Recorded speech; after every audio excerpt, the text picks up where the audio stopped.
और पुंछ को medical college बहुत जल्दी मिलेगा इंशाअल्लाह ताला, और उमर अब्दुल्ला साहब की क़यादत में ही मिलेगा और इसी टेनर में मिलेगा इंशाअल्लाह मेडिकल कॉलेज। ये आप मेरी तरफ से आज अनाउंसमेंट समझिए, मेरा जज्बाती नारा समझिए, लेकिन मेडिकल कॉलेज आपको मिलेगा और वो किसी सेंट्रल प्लेस पे उसको खोला जाएगा, जिसके लिए हमें डीसी साहब आज मैं आपको रिक्वेस्ट करूंगा कि कम से कम 2-3 हज़ार कनाल एरिया जो है उसके लिए आइडेंटिफाई करके रखें, आप उस पर काम करें, इंशाल्लाह आपको मेडिकल कॉलेज जरूर मिलेगा। क्योंकि शगुन होता है ना जी, देख के मैंने देखा इतना बुजुर्गों में इतना जोश है, और सरकार के सामने कोई कमी नहीं होती है, सरकार होती है। यहाँ जल शक्ति के बारे में एजाज साहब ने बात की, आपने 12 करोड़ रुपया जो है पिछले साल जल शक्ति डिपार्टमेंट में, जो मैंने कहां से लाया पुलिस को दिया 12 करोड़ रुपया, किसी डिस्ट्रिक्ट को नहीं मिला पैसा, पुलिस ने लैप्स कर दिया 12 करोड़ का 12 करोड़ लैप्स। एक तो डीसी साहब देखें कौन लोग जिम्मेदार थे उसमें जो 12 करोड़ डाले, जो इनकी बड़ी रकम जो है लैप्स कर दी, लोगों की लायबिलिटी पड़ी है, लोगों के अभी पैसे बाकी हैं और पैसा लैप्स हो जाता है। आपके बाद क्योंकि जल शक्ति डिपार्टमेंट की फंडिंग जो है गवर्नमेंट ऑफ इंडिया करती है, गवर्नमेंट ऑफ इंडिया से अभी हमें पैसा आया नहीं, तो है इंशाअल्लाह ताला कि सितंबर और अक्टूबर तक पैसा आ जाएगा। मैंने चीफ मिनिस्टर साहब को गुजारिश की थी कि जब मैंने टेक ओवर किया था 4000 करोड़ की लायबिलिटी थी, आज 11,000 करोड़ की लायबिलिटी है। इसका मतलब है कि जल शक्ति में काम हुए ना, ऐसे लायबिलिटी नहीं हुई। आज हमारी स्कीमें 3200 स्कीमें जो है टोटल जल शक्ति डिपार्टमेंट काम कर रहा है जम्मू कश्मीर में, 1400 स्कीमें कंप्लीट हो चुकी हैं, और 1000 के करीब जो स्कीम है वो 90% है, और बाकी स्कीमें जो है 60% 50% तक। इंशाअल्लाह आने वाले टाइम में ये स्कीमें हम पूरी तरह कंप्लीट करेंगे। मैं बात कर रहा था, मैंने ऑनरेबल चीफ मिनिस्टर साहब को मैं मिला और उनको रिक्वेस्ट भी की कि जब तक हमें पैसा जल शक्ति डिपार्टमेंट का आता, हमें स्टेट शेयर से हमें कुछ पैसा दीजिए, और उन्होंने मान लिया प्रिंसिपली कि 5000 करोड़ रुपया जो है वो हमें स्टेट शेयर हमें मिलेगा इंशाअल्लाह ताला, और जो बाकी मादा काम है वो हम पूरे करेंगे। सिताए पीर पंजाल के जो हमारा तमद्दन है, कल्चर है, और आपसी अखुवत भाईचारा है, इसकी मिसाल कहीं नहीं मिलती। मैं इसके लिए यहाँ के तमाम लोगों को मैं मुबारक करूंगा कि उन्होंने इस परंपरा को, इस रस्सी को मजबूत से थामा होगा, और यही काम आने वाली। आज कुछ ताकतें हैं जो मदद के नाम पे, इलाके के नाम पे लोगों को एक दूसरे से तोड़ने की कोशिश कर रहे हैं, लेकिन इस प्यार मोहब्बत को अखुवत भाईचारे से वो ताकतें कामयाब नहीं हो पाती। मैंने देखा, हमने बहुत बार देखा है, लेकिन यहाँ क्योंकि डिस्ट्रिक्ट डेवलपमेंट कमिश्नर साहब यहाँ काफी, मुझे लगता है कि 1.5 साल से आप यहाँ काम कर रहे हैं, 1.5 साल से आपने देखा होगा कि ये जब ऑपरेशन संदूर चल रहा था, और वो लोग जिनके घरों में लोग शहीद हो गए, लाशें घरों में पड़ी है, लेकिन वो दूसरे को बचाने की कोशिश कर रहे हैं, वो दौड़ रहे हैं, पैदल दौड़ रहे हैं, स्कूटर पर जा रहे हैं, गाड़ियां तो चल नहीं रही, कोशिश कर रहे हैं कि हमारा तो गया, दूसरे की जान बच जाए। तो ये पुंछ में ही दिखाई देगा आपको, दूसरी जगह कहीं दिखाई नहीं। हमारे सामने मिसाल है कि कोविड के टाइम में देश में क्या हुआ। अपनी औलाद ने मां बाप को हाथ लगाना छोड़ दिया, भाग गए, लोगों की लाशें पड़ी रही। आप खासकर दिल्ली और बाहर की स्टेट्स में आपने देखा होगा, लेकिन यहां का जो भाईचारा है इस पे सब लोगों को फख्र करना चाहिए, और हमें इंशाअल्लाह फख्र है। मेरे भाई प्रदीप जी, ये जब और डिस्ट्रिक्ट डेवलपमेंट कमिश्नर साहब,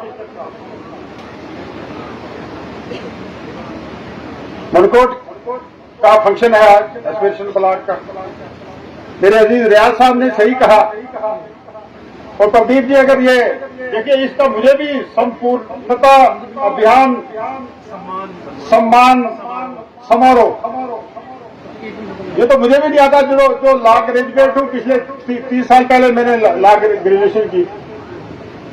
तो बाकी मेरे सरपंच साहब को क्या आएगा, हमारे चेयरमैन साहब नजीर साहब को क्या आएगा, हमारे जमान साहब को क्या समझ आएगा। आपने एक बात कही, मुझे थोड़ा सा अचंभा लगा उससे, ऐसा होना नहीं चाहिए, ऐसा होगा नहीं शायद। आपने बताइए तौर पे वो कही कि आपने कहा होम मिनिस्टर साहब को इज्जत माफ, तो उन्होंने कहा नहीं ऐसा नहीं, ऐसा बोलो। कुछ बताइए भी करते हैं ना आप। तो देखिए, जो जबान है, और खासकर ये जो उर्दू जबान है, ये किसी कौम की जुबान नहीं है, ये किसी एक इलाके की जुबान नहीं है, बल्कि ये हिंदुस्तान की जुबान है, और पूरी हिंदुस्तानियत इससे छलकती है। मैं किसी जबान की यहां वकालत नहीं कर रहा हूं, लेकिन मैं ये कहने से मुझे फख्र हासिल है कि जो उर्दू में मठास है, प्यार है, अहमत है, वो किसी जबान में दिखाई नहीं देता। वो मेरी गोजरी में, मादरी जबान में भी नहीं दिखाई देता। मादरी जबान से प्यारी तो कोई जबान नहीं होती ना। शायद कुछ लोग ये समझेंगे शायद दूसरी जबान को ये पसंद नहीं करते हैं इसलिए, लेकिन मादरी जबान को तो हर एक पसंद करता है। तो लिहाजा मैं ये गुजारिश करूंगा कि डीसी साहब, आपने बहुत मेहनत की, आप मेहनत कर भी रहे हैं, और इसके लिए आपको मुबारक है। पिछले दौरान भी आपने इस मुश्किल टाइम में पुंछ को संभाला, अल्लाह ताला की फजल व करम से, और जितनी एक इंसानियत के नाते यहां काम करना था आपने किया, पूरी टीम के साथ, सिविल सोसाइटी, सब लोगों के साथ मिलकर। लेकिन मैं कहूंगा कि अगर थोड़ा सा इसमें लफ्जों की हेरा फेरी से, कहता है ना वो क्या है, एक नुक्ता हो एक नुक्ते ने खुदा से जुदा कर दिया। अगर नुक्ता ऊपर होगा तो खुदा होगा, नीचे होगा तो जुदा होगा। तो लिहाजा अगर ये रियाज जी ने भी कहा, अगर ये हमारी खुद जबान में होता, उर्दू जबान में होता, तो हर आदमी समझता, उसे ज्यादा करीब जाने की कोशिश करता। अब मैं सोच रहा था, मैंने लिखा भी इस पे बहुत बार, मैंने कहा मैं ये जबानी बोलूं, वहां नहीं बोल पाया। ऐसे तो बोल सकता हूं मैं, इंशाल्लाह ऐसी बात नहीं है, बोलने में मेरा नंबर 1 ही रहा है इससे पहले। यहाँ काम करने वाले लोगों ने इसमें शक नहीं कि 0 से शुरू किया।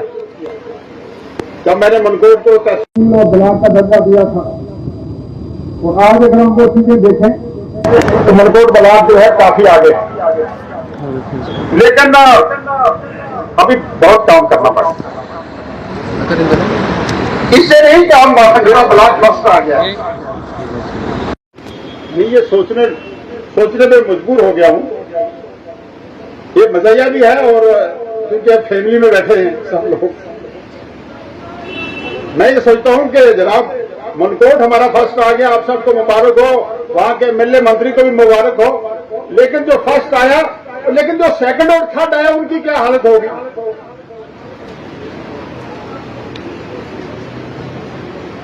तो लिहाजा फर्स्ट जो है, मैं वादा करूंगा इंशाअल्लाह ताला कि इसको फर्स्ट ही रखेंगे, और नेशनल लेवल पे फर्स्ट लाने की कोशिश करेंगे इंशाअल्लाह, जितने भी हमारे बॉर्डर के ब्लॉक हैं। क्योंकि मैंने जो इशारतन एक बात कही है, शायद कुछ समझे तो अंदाज, कि फर्स्ट वाले की अगर हालत दिया है तो सेकंड वाले की क्या होगी। तो अभी हमें काम करना बहुत बाकी है। लेकिन अगर हम 20 साल पीछे देखें या 10 साल पीछे देखें कि जब हमने ब्लॉक लिया था, तहसील ली थी, उस वक्त क्या था, आज बहुत आगे है। बहुत से प्रोजेक्ट जो हैं पाइपलाइन में हैं, करीब कोई मुझे लगता है कि 15-20 करोड़ के प्रोजेक्ट जो हैं, जो मेरी रिकमेंडेशन पे, और जिसमें कोई 2 करोड़ सीडीएफ से और डिफरेंट हेड से मनकोट में पैसा लगने जा रहा है। बाकी के ना घबराएं, पुंछ के नहीं, पुंछ और सोनकोट, बाकी एरिया के मैंडो बालाकोट के भी ना घबराएं। इसी साहब ताई साहब मेरे एक साथी होते थे, अल्लाह जन्नत नसीब करे, उनका इंतकाल हो गया। जब मैं पहली बार एमएलए बना तो नजीर साहब भी यहाँ बैठे हैं, तो मैं किसी एरिया में गया तो मैंने कहा, लोगों ने डिमांड की ये सड़क को, स्कूल, ये हैंडपंप, मैंने कहा ये भी हो गया, इतना पैसा आपको, इतना पैसा आपको।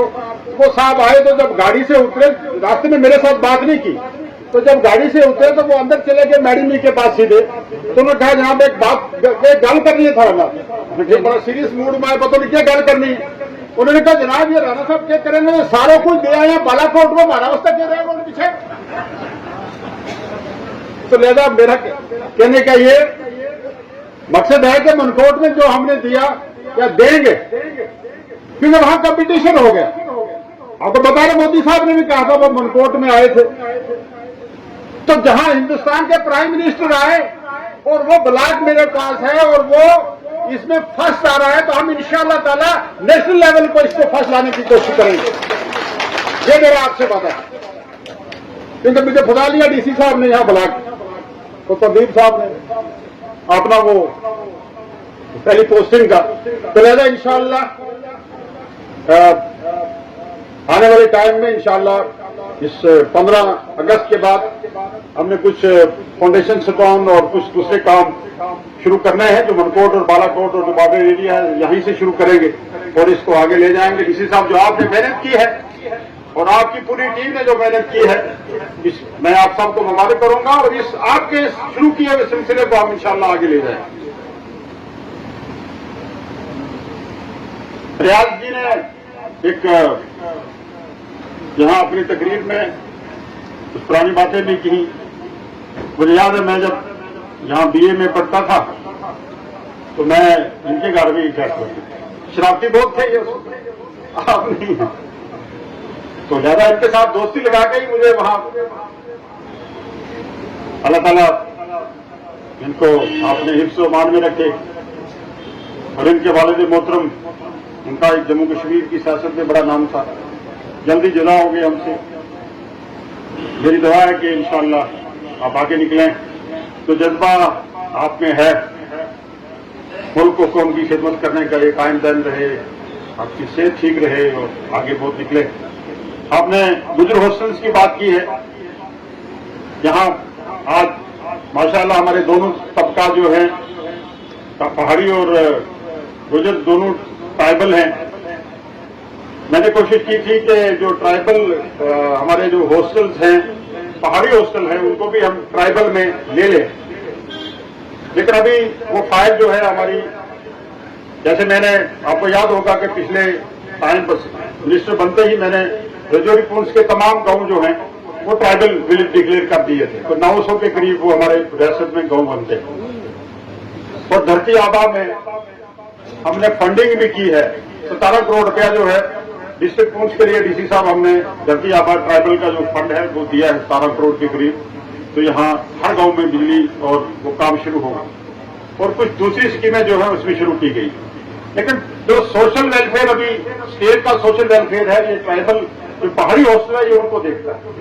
हम कोशिश कर रहे हैं, एक चिट्ठी मैंने गवर्नमेंट को लिखी है कि ट्राइबल, ये पहाड़ी हॉस्टल जो है ये ट्राइबल डिपार्टमेंट के अंदर कर दिए जाए, ताकि उनको भी ट्राइबल डिपार्टमेंट से फंडिंग हो और हुबे हॉस्टल भी जो है बेहतर, उनकी कंडीशन जो है बेहतर की जा सके।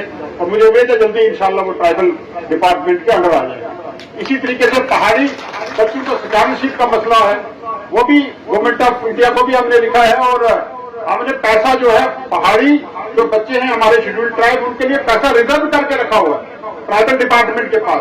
सिर्फ एक वहां से एक क्लैरिफिकेशन आनी है हमारी सोशल वेलफेयर डिपार्टमेंट से कि क्या हम तो नहीं स्कॉलरशिप इनको दे रहे हैं, तो सोशल वेलफेयर स्कॉलरशिप देता था, सोशल वेलफेयर डिपार्टमेंट जो देखता है, वो जब क्लैरिटी आ जाती है तो पहाड़ी स्टूडेंट्स को भी स्कॉलरशिप ट्राइबल देगा और जो पहाड़ी हॉस्टल है उनको भी ट्राइबल डिपार्टमेंट देगा।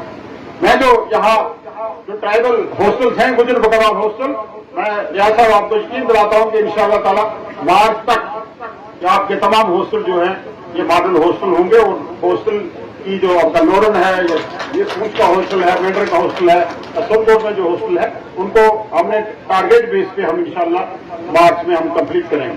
इसी तरह जैसे आपको पता है कि शासकीय स्पेशल असिस्टेंट स्कीम जो है उसमें ये कंडीशन लगी है। मैं आपको कहूंगा, यहाँ जो आप नुमाइंदा हजरात यहाँ बैठे हुए सरपंच साहिबान है, एक्सेप्टेंस साहिबान है, डीडीसी मेंबर, बीडीसी साहिबान है, एक जो स्पेशल असिस्टेंट स्कीम के तहत पैसा आएगा 2 करोड़ तक, कम से कम 2 करोड़ से ऊपर भी आ सकता है, लेकिन 2 करोड़ रुपया आपको मार्च तक उस स्कीम पे लगाना है। अगर नहीं लगेगा वो पैसा उठाएंगे दूसरी स्कीम पे देंगे, वो आपकी स्कीम कभी नहीं बनेगी, कभी गवर्नमेंट उस पर पैसा नहीं देगी। कि यहाँ इसमें जो आपका ये पुंछ का जो डिस्ट्रिक्ट है, इसमें जो स्कीम आपकी चल रही है यहाँ, ये करीब स्कीम जो है, ये टोटल स्कीम जो है आपकी पुंछ में 34 है, मेंढर में 58 है और सोनकोट में 40 स्कीमें। तो इसमें 18 स्कीम जो है वो कंप्लीट है और 36 स्कीमें जो है वो कंप्लीशन के, जिसपे 90% काम हुआ है और बाकी स्कीमों पे काम इंशाअल्लाह हम तेज रफ्तारी से चलाएंगे। 18 स्कीमें आपकी कंप्लीट हो चुकी हैं, 36 पे 90% काम जारी है और बाकी स्कीमें में हम इंशाअल्लाह ताला दिसंबर तक जो है ये सारी स्कीमें जो है कंप्लीट करने की कोशिश करेंगे।